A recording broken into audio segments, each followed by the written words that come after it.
सभी मीडिया के बंधु जो आज यहाँ मौजूद हैं, सभी को अभिनंदन एवं प्रणाम। मुद्दा बहुत गंभीर है। स्वाभाविक रूप से पार्लियामेंट छोड़ करके अगर सांसद आज पार्टी ऑफिस में बैठे हैं और इस विषय को आपके सामने रख रहे हैं, तो इसकी गंभीरता को आप समझ सकते हैं।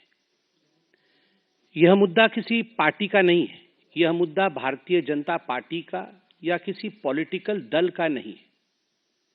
यह मुद्दा देश के संप्रभुता का है, देश की एकता का है। और अभी कुछ दिनों पहले जो खुलासा हुआ है कि ऐसी कुछ ताकतें हैं जो भारतवर्ष को तोड़ना चाहती है, कहीं ना कहीं भारतवर्ष के एकता और संप्रभुता के साथ खिलवाड़ करना चाहती है। भारत आगे बढ़े, भारत का विश्व में नाम हो, ऐसा नहीं होने देना चाहती है, उसका एक खुलासा हुआ है। आप सबको पता है कि दिसंबर 2 तारीख को एक फ्रेंच न्यूज़पेपर है जिसका नाम है मीडिया पार्ट। मीडिया पार्ट ने कुछ खुलासा किया है और ये जो खुलासे मीडिया पार्ट द्वारा किया गया है, यह बहुत ही गंभीर है। The allegations which have been brought forth by the media part, which is a French newspaper, a well-known French newspaper, often referred to by you all as well, these are of extreme grave nature. और आज के इस press conference में एक त्रिकोण बनता है। We are going to talk about this dangerous triangle which is trying to destabilize India. और ये जो त्रिकोण है, इसमें एक तरफ अमेरिका में बैठे जॉर्ज सोरोस, उनकी फाउंडेशन है, कुछ अमेरिका की एजेंसीज भी हैं। त्रिकोण के एक बहुत बड़ी न्यूज पोर्टल है जिसका नाम OCCRP, organised crime and corruption reporting project, जिसके विषय में आप सब पत्रकार हैं, आप सभी जानते हैं, वह है। और त्रिकोण के जो आखिरी कोने में, जो सबसे महत्वपूर्ण कोना जो हिंदुस्तान से संबंध रखता है, उस कोने में राहुल गांधी है, traitor of the highest order. और आज जब मैं ये शब्द प्रयोग कर रहा हूं, तो मुझे किसी प्रकार का भी भय नहीं है, क्योंकि मैं भारतीय हूं।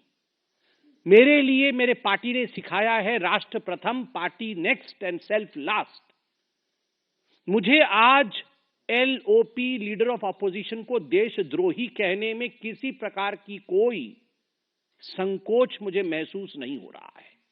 और अभी मैं पूरा ताना बाना आपके सामने बड़े ही सिंपल शब्दों में रखूंगा ताकि देशवासी इसे समझ सके। अब ये OCCRP क्या है?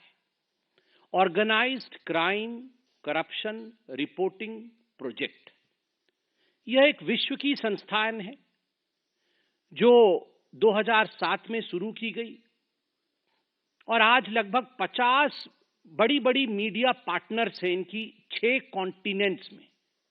अगर मैं कहता हूं कि ये एक ग्लोबल मीडिया एजेंसी है, तो ये अतिशयोक्ति नहीं होगी। मतलब अगर ये कुछ छापते हैं तो करोड़ों लोग इसे पढ़ते हैं, कई देशों में हलचल मच जाता है, भूकंप आ जाती है और अफरा तफरी का माहौल रहता है।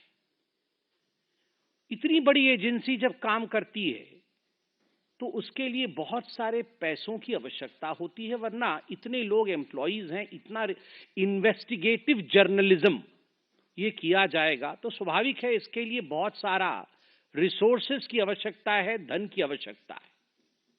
तो एक आयाम जो मीडिया पार्ट ने खुलासा किया है, वो आयाम है कि OCCRP जो फंडिंग है उसका फंडिंग का एक बड़ा हिस्सा आप देख सकते हैं, ये सब उनको फंड करने वाले लोग हैं। उसका एक बड़ा हिस्सा आप देख सकते हैं ओपन सोसाइटी फाउंडेशन, यहां पर लिखा हुआ है ओपन सोसाइटी फाउंडेशन, यह एक बड़ा हिस्सा है। बाकी यूएस की बहुत सारी ऐसी संस्थाएं हैं, कुछ गवर्नमेंट एजेंसीज भी हैं जो OCCRP को फंडिंग करती है। अब ये जो ओपन सोसाइटी फाउंडेशन है, ये किसका है? आपने कई बार इसका नाम सुना है, जॉर्ज सोरोस। ये जॉर्ज सोरोस का है, अर्थात जॉर्ज सोरोस ओसीसीआरपी का एक बहुत बड़ा फंडर है, उसको बहुत पैसा देता है। और मीडिया पार्ट जो फ्रांस का न्यूज़पेपर है वो कहती है कि हम तो सोचते थे कि ओसीसीआरपी एक इंडिपेंडेंट एजेंसी है, जैसे कि मीडिया एजेंसी को होना चाहिए, मगर अगर 70% पैसा उसका किसी एक सोर्स से आता है तो स्वाभाविक है वो तटस्थ नहीं रह सकता है, वो तटस्थ नहीं रह सकता है, न्यूट्रल नहीं रह सकता है। जो पैसा देता है उसके इंटरेस्ट में, उसके हक में वो बात करेगा। तो ओसीसीआरपी किसके हक में बात करता है? जॉर्ज सोरोस और डीप स्टेट, अमेरिका में जो डीप स्टेट है, जो कुछ ऐसी एजेंसीज अमेरिका के अंदर छुपी हुई हैं जो कहीं ना कहीं अन्य राज्यों में, अन्य जगहों पे इंस्टेबिलिटी चाहती हैं, उनके द्वारा फंड लेने के कारण उनके इंटरेस्ट के लिए काम करती है ये ओसीसीआरपी। अब हम आते हैं इसके सबसे महत्वपूर्ण कोण की तरफ, Rahul Gandhi.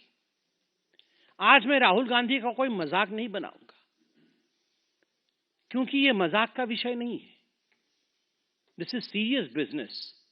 A member of parliament of India, the leader of opposition of India, when he tries to betray his own motherland, जब भारत का लीडर ऑफ ऑपोजिशन खुद अपने देश के साथ द्रोह कर रहा हो, तो स्वाभाविक रूप से यह एक बहुत सीरियस विषय है।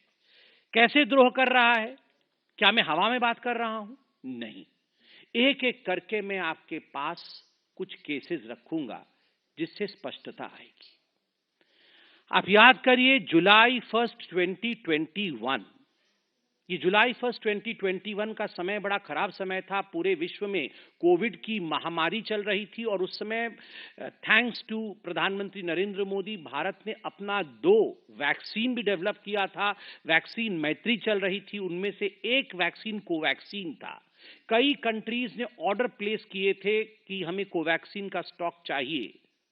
और ठीक उसी समय जुलाई 1 2021 में ये ओसीसीआरपी, इस मीडिया हाउस ने एक आर्टिकल पब्लिश किया कि ब्राजील ने $324 मिलियन वर्थ कोवैक्सीन जो उन्होंने ऑर्डर किया था कैंसिल कर दिया। इससे भारत के छवि को धूमिल करने की कोशिश की गई, क्योंकि आप जानते हैं वैक्सीन का मार्केट एक बहुत बड़ा प्रॉफिटेबल मार्केट, कई लोग, विश्व में कई लोग बनाते हैं। भारत अकेली ऐसी देश थी जो वैक्सीन मैत्री कर रही थी, जो वैक्सीन बिना पैसे के भी दे रही थी, और पूरे विश्व में भारत ने एक स्थान बना लिया था। आज भी वो स्थान बरकरार है।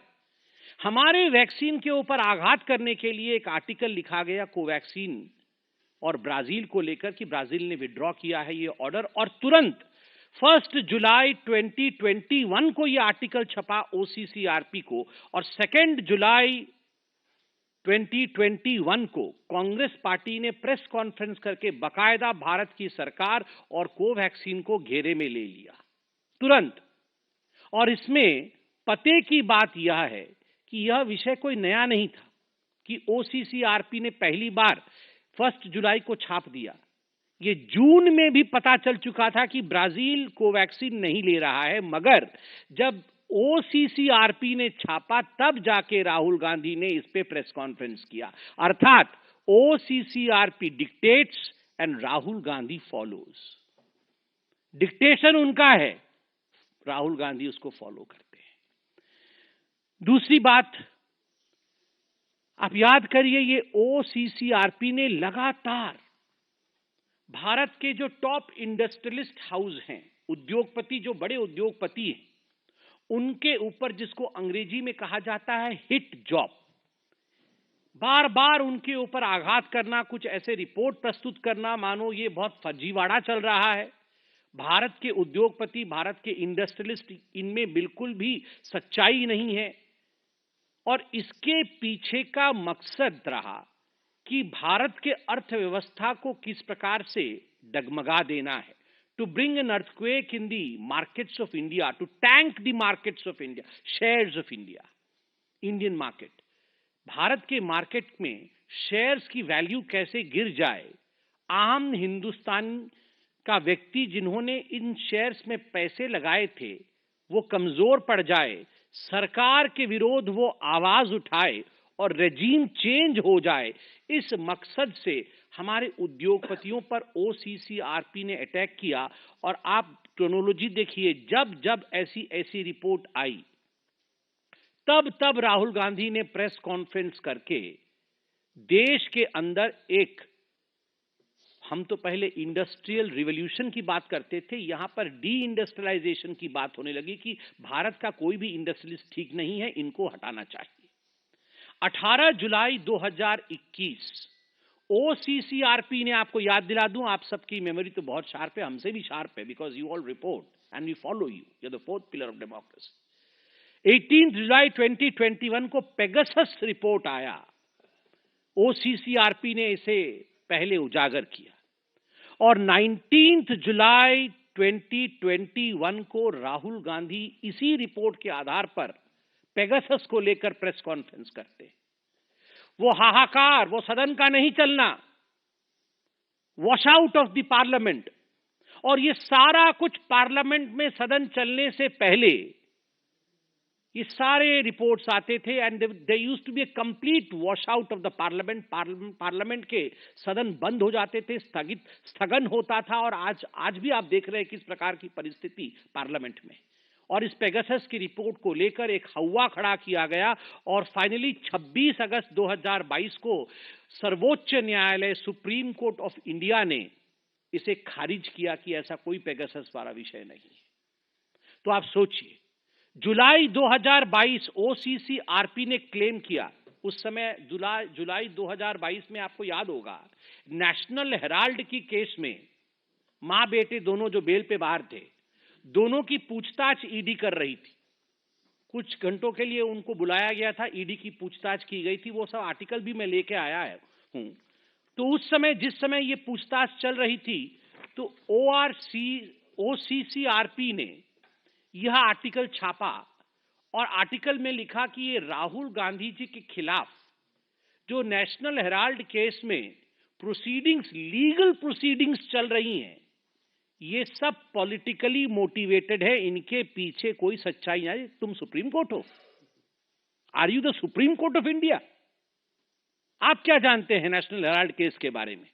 मां बेटे ने 5,000 करोड़ रुपए कैसे गबन किया, इन्होंने इन्वेस्टिगेटिव जर्नलिज्म कर लिया अमेरिका में बैठे बैठे और कह दिया कि ये लीगल प्रोसीडिंग जो है ये बिल्कुल पॉलिटिकली मोटिवेटेड है और इससे पूरे देश में, भारतवर्ष में अफरा तफरी का माहौल है। लोग सड़क पर उतर गए हैं गांधी परिवार के पक्ष में, कोई सड़क पर नहीं उतरा था, कोई सड़क पर नहीं उतरा था और बोल रहे थे देश में अफरा तफरी का माहौल है। झूठा रिपोर्ट ये आपके सामने, और इसके आधार पर कांग्रेस आगे बढ़ रही थी। मैं पूछना चाहता हूं कि ये ओसीसीआरपी राहुल गांधी के बचाव में आर्टिकल क्यों छाप रही थी? क्योंकि अगर ओसीसीआरपी को हानि होती है तो राहुल क्राइज, अगर राहुल रोते हैं तो ओसीसीआरपी को दर्द होता है। ये दो बदन हैं, आत्मा एक है। ये ओसीसीआरपी और राहुल गांधी दो बदन हैं, आत्मा एक है। वैसे तो बदन दो और एक वाला विषय तो जॉर्ज सोरोस के साथ है, ऑर्गेनाइजेशन आत्मा है। जॉर्ज सोरोस और राहुल गांधी ये एक ही हैं। राहुल ही जॉर्ज है, राहुल ही जॉर्ज है, और जॉर्ज का एजेंडा ही राहुल का एजेंडा है। जो सोरोस चाहता है वही राहुल चाहते हैं। सोरोस भारत का अमंगल चाहता है, अहित चाहता है। राहुल गांधी भी भारतवर्ष का अमंगल और अहित चाहते हैं। ये जुलाई 2022 का। अब आते हैं सबसे महत्वपूर्ण विषय, वो विषय है कि आखिरकार हमने ये क्यों कहा कि जो आखिरी कोण है राहुल गांधी और ये जॉर्ज सोरोस एक है। कैसे प्रूव होता है? केवल कहने से तो नहीं होगा। तो हम आज साइंटिफिक एविडेंसेस लेके आए हैं। I have come with evidences. पहला एविडेंस याद है ना, वो राहुल गांधी जिस सोच रहे थे कि वो क्या, भारत तोड़ो यात्रा, हाँ जोड़ो, अच्छा ठीक है, वो जो भारत तोड़ो यात्रा उन्होंने किया था, जोड़ो यात्रा, वो सोच रहे थे वो यात्रा करने से वो पूरा सब जीत जाएंगे, लोकसभा जीत जाएंगे, हरियाणा जीत जाएंगे, महाराष्ट्र जीत जाएंगे, सब कुछ जीत जाएंगे। अब लोग भी जानते हैं कि ये तोड़ने के लिए निकले थे, तभी इनका ये हर्ष हुआ है। तो ये जो भारत जोड़ो यात्रा इन्होंने निकाली थी, उसमें सलील शेट्टी एक दिन आए थे इनके साथ घूमने के लिए। सलील शेट्टी, सलील शेट्टी कौन है? ये वाइस प्रेसिडेंट है, सोरोस के फाउंडेशन का वाइस प्रेसिडेंट है। अब मैं आपको जो तस्वीर दिखा रहा हूं सलील शेट्टी का, ये आप सलील शेट्टी देख सकते हैं, ये राहुल गांधी देख सकते हैं, और ये इनका भारत तोड़ो यात्रा चल रहा है, उसमें वो आए हुए हैं, सलील शेट्टी। और सलील शेट्टी वाइस प्रेसिडेंट है अपने ऑर्गेनाइजेशन, उसका ऑर्गेनाइजेशन जो open society foundation George Soros का है। मैं उनके वेबसाइट से भी निकाल के लाया हूं, आप देख सकते हैं। ये है सलील शेट्टी, जो राहुल गांधी के साथ सलील शेट्टी चल रहे थे, वो राहुल गांधी और सलील शेट्टी, और जॉर्ज सोरोस के फाउंडेशन के वाइस प्रेसिडेंट। तो इस प्रकार से ये दो बदन एक आत्मा है। उसके बाद आप याद करिए, राहुल गांधी विदेश जाते हैं तो पता नहीं कब चले जाते हैं, हम लोग को बाद में मालूम पड़ता है, और जाते हैं तो ऐसे ही नहीं आते हैं, कुछ कुछ लोगों से मिलते हैं, बाद में फोटोएं निकलती है। पहले डिनाई, याद है वो रात को चाइना वालों से मिल रहे थे, तो हमने कहा चाइना वालों से मिल रहे टेंट के नीचे डोकलाम में, तो फिर वो नहीं नहीं नहीं नहीं बिल्कुल नहीं मिला, तो फिर संजय जी फोटो लेके आ गए, तो बोले हाँ हाँ हाँ मिला था। तो इसी प्रकार से हम भी फोटो रखते हैं सब चीज की। राहुल गए थे बाहर, तो उन्होंने किससे मुलाकात की थी? उन्होंने मुलाकात की थी OCCRP के एक जर्नलिस्ट, क्योंकि ये एक जर्नलिस्टिक बॉडी है, तो उनके जर्नलिस्ट हर देश में है। तो अमेरिका में एक जर्नलिस्ट है, बांग्लादेशी जर्नलिस्ट, जिसका नाम है मुशफिकुल फजल अंसारे। मुशफिकुल फजल अंसारे, जो कि भारतवर्ष का घोर विरोधी है और दशकों से भारत के विरोध में आर्टिकल छापता है। राहुल गांधी और उनकी नजदीकियां देखिए जरा, ये सेल्फी देखिए जरा, ये सेल्फी खुद बयान करता है कैसे चिपके हुए हैं। जहां देश का अहित, वहीं राहुल चिपक जाते हैं। ये जो अंसारी है, ये बांग्लादेश का रिपोर्टर है, आप देख सकते हैं कैसे गौर से वो राहुल जी की बातों को सुन रहा है। कुछ देश के खिलाफ ही राहुल जी बोल रहे होंगे, तभी जाकर ये इतने गौर से सुन रहा है। और उसके बाद सेल्फी देखिए, all the anti Indians, all those who hate India love Rahul. क्यों? जो भारतवर्ष से करे नफरत, वो करे राहुल से प्यार। ऐसा क्यों है? ऐसा क्यों है भैया? थर्ड केस है आनंद मगनाले का। आपको याद होगा दिल्ली में एक राइट्स हुआ था, तो ये आनंद मगनाले कांग्रेस का एक व्यक्ति है, जो कांग्रेस के लिए भी उसने फंड रेजिंग की थी, अपनी एनजीओ भी चलाता है। तो इस आनंद मगनाले ने चीन से पैसे लाकर, चाइनीज मनी, इसने दिल्ली राइट केस के लिए हैंडओवर किया था। किसको? शरजील इमाम को। द इनफेमस शरजील इमाम को इस आनंद मंगले ने पैसा दिया था। और इस आनंद मंगले का क्या कनेक्शन है राहुल गांधी से? कांग्रेस ही है, और यह भी OCCRP का जर्नलिस्ट है। यह भी OCCRP का जर्नलिस्ट है। चाइनीज पैसा लाकर यहां राइट करवा रहा है, राहुल गांधी का खास आदमी है। तो all this is not just मियर coincidence. और ये तो फेमस फोटो है इल्हान उमर के साथ, मैं तो बहुत बार बोल चुका हूं, इसलिए दोबारा और बोलने की आवश्यकता नहीं है। अब तो अमेरिका भी इनके ऊपर अटैक कर रही है, इल्हान उमर के ऊपर। तो इनके साथ राहुल गांधी का जो सांठगांठ है, और आज जो डॉक्यूमेंट्स आपको दिखाए गए हैं, इससे एक बात बड़ा स्पष्ट होता है कि Rahul does not want India to move ahead. Bharatvarsha आगे बढ़े, ये राहुल गांधी नहीं चाहते। भारत का संसद चले, ये राहुल नहीं चाहते।